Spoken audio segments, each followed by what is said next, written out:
smaller ones. So the first one is a boolean.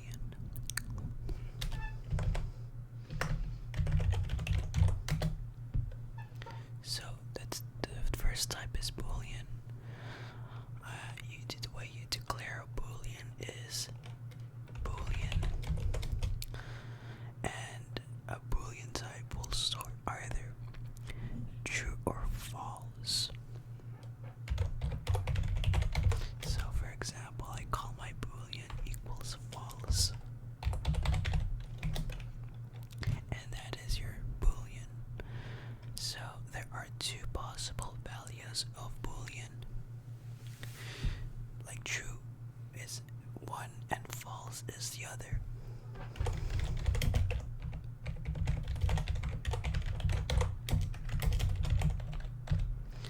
So these are booleans. Essentially, how it stores, it only stores 0 or 1. Or 1 bit of data. And I'm gonna print these.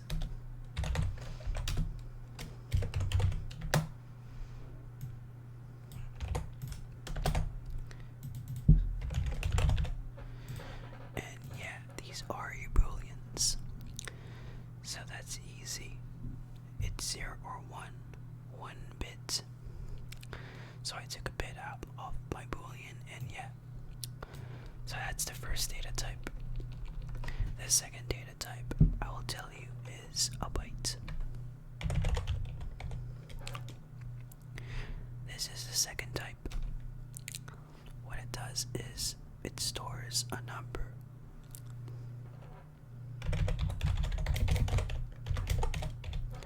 Between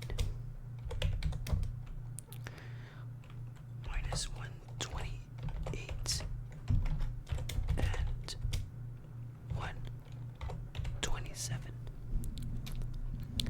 If I remember correctly, it's like there's one more in the negative and one in positive, one less in the positive. So to declare bytes, you just put bytes. My bytes equals 115. That's 1 byte. Or let's do it small number, 4. And I'll print out my byte. So this is a small number. It can only store between 128 minus and 127 positive. And I've just printed out my bytes. Note that if I print out a number that's out of range, let's say 129, it will lead to an error.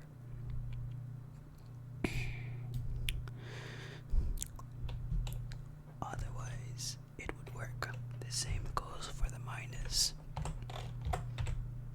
Note that it is inclusive, so it will contain -128 and 127.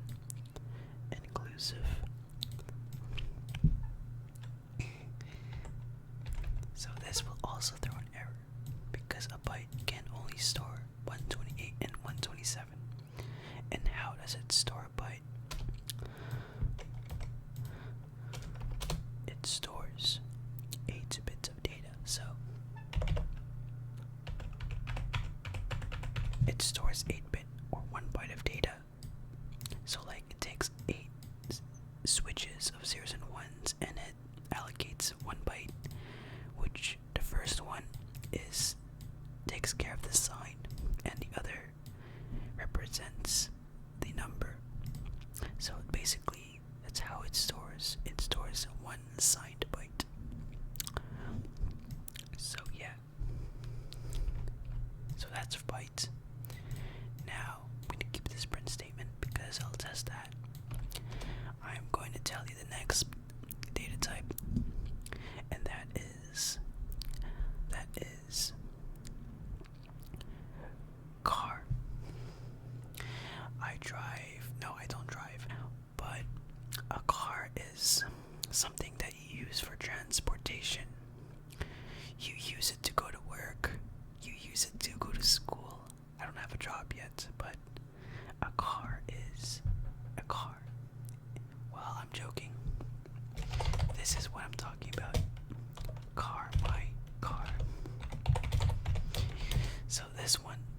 actually stores a letter or an ASCII character. That's how you could remember it. It allocates two bytes of memory. I think, yeah, 2 bytes of memory. And you can store a letter. Let's say A. And and you could print it out. So it's a letter or like a character in ASCII. So A could also print out a symbol like equals, for instance, and that will work. Backslashes also work, but you have to escape it. A backslash is an escape character, so you have to escape the escape character in order to print that. You can store upper and lowercase characters. And also, not only that you could type in letters, but you could also type in ASCII values. For instance, the uppercase value of A is 65. And the lowercase value is 97.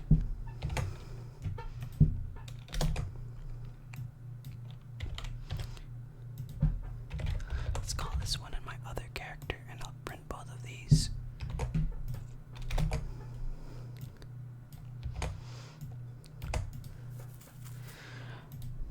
And it will print out upper and lowercase a, because 65 is the ASCII value for capital A, while 97 is the ASCII value for the lowercase a.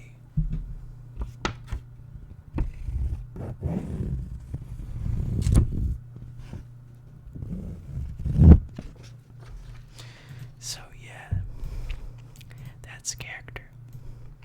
Let's go on to the next type.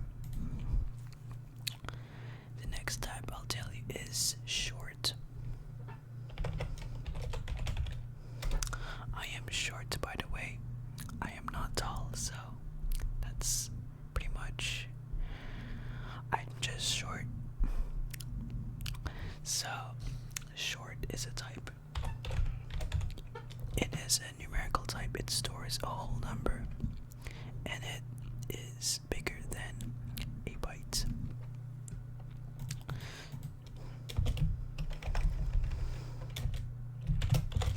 So bigger than a byte.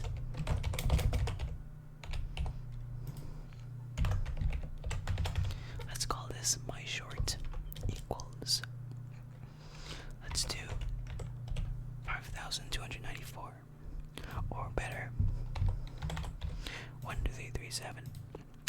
Unlike a byte, a short value can store a number 1,337, because it's bigger than 2 and 128.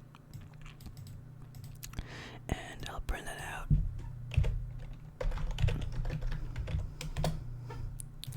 My short. And I got a number. So how it stores a short? It uses 2 bytes. So 2 sets of 8 bits.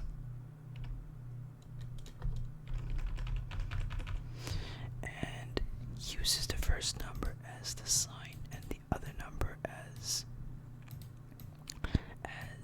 the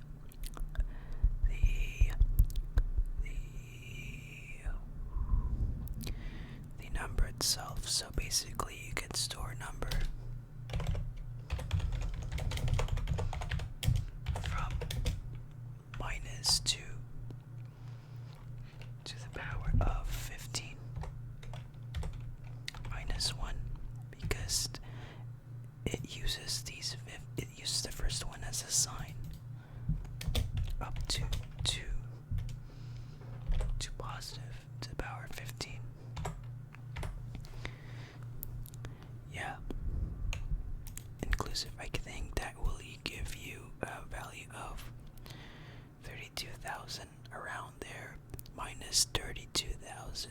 something. That's the range, both negative and positive delimit. And yeah, if once again, I can declare 1337. If I would just try to store a number that's bigger than the limit, let's say that, it will not work. Okay, so this is the data type that you use the most often, and how you declare it is just put int byte equals, and you can store a much bigger value. You could store a number that's this, not that, but well, it's just a semicolon, but you could store a number that is almost around 2 billion. That's the limit in both the negative and the positive side.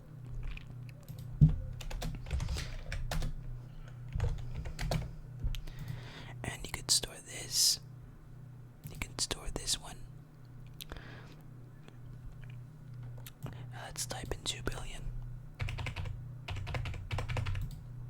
Positive 2 billion. You could store that, but if you try to store 3 billion, then it's not going to work. It would be out of range. It will net you a nice, sweet compiler error.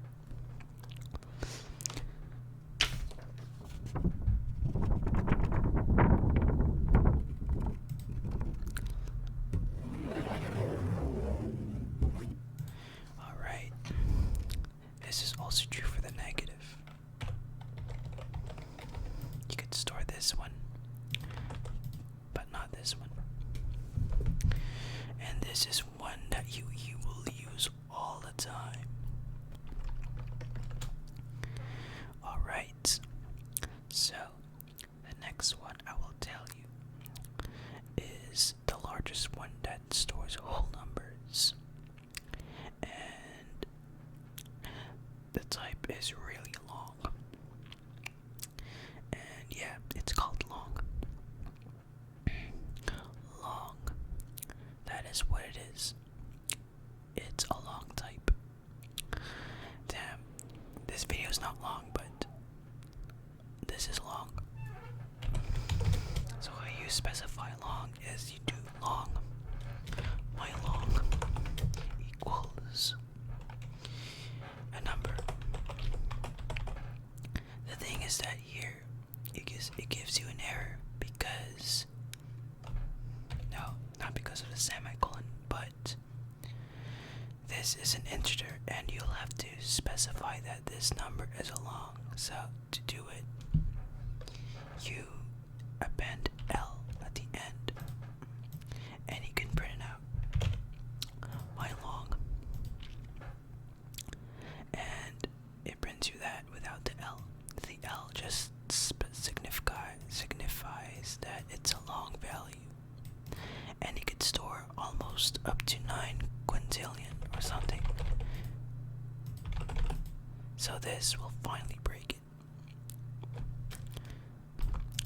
And you could store this massive value, my long, in my long, because this is a long type. So, yeah. And I think you can store up to 8. It uses, I think, 8 bytes of memory. So yeah, this is the last type that stores whole numbers. So to recap, 8 numbers, bytes, short, float. I know, that's the next type I'll tell you, but int and long. These are ones that store whole numbers. Okay, so the next type I'll tell you is something that stores decimals. You know how these numbers, you don't store decimal places. Like if you try to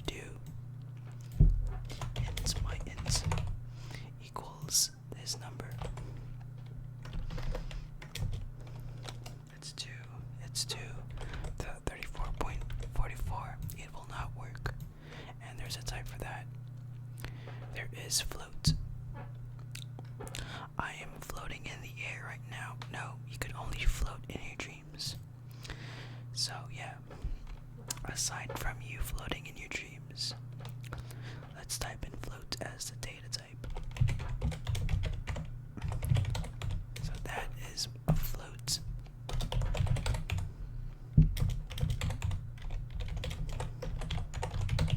And it can store decimals.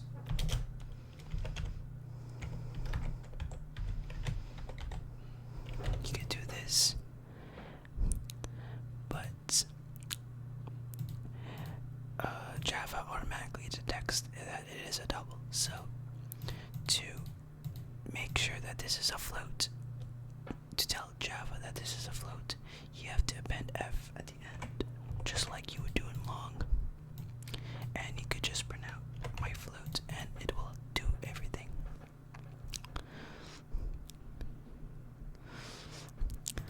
So yeah, a float is the first one that stores decimals. The thing is that it is not used as often as the next one, because the next one is what can store a much bigger value. I think it stores like up to like a super big value. I just can't remember, but super big. So after float, the last one is a double. So double, and this is another data type that is so used often. It is used much more often than floats. So double, my double, call it my double, because this double is just used for the context of this video. It's not used for anything else. And you can store like a decimal that's so big, like this one. Point. You can store this, right? You can store this massive of a value. And note that doubles are much bigger than floats, and you could print that out.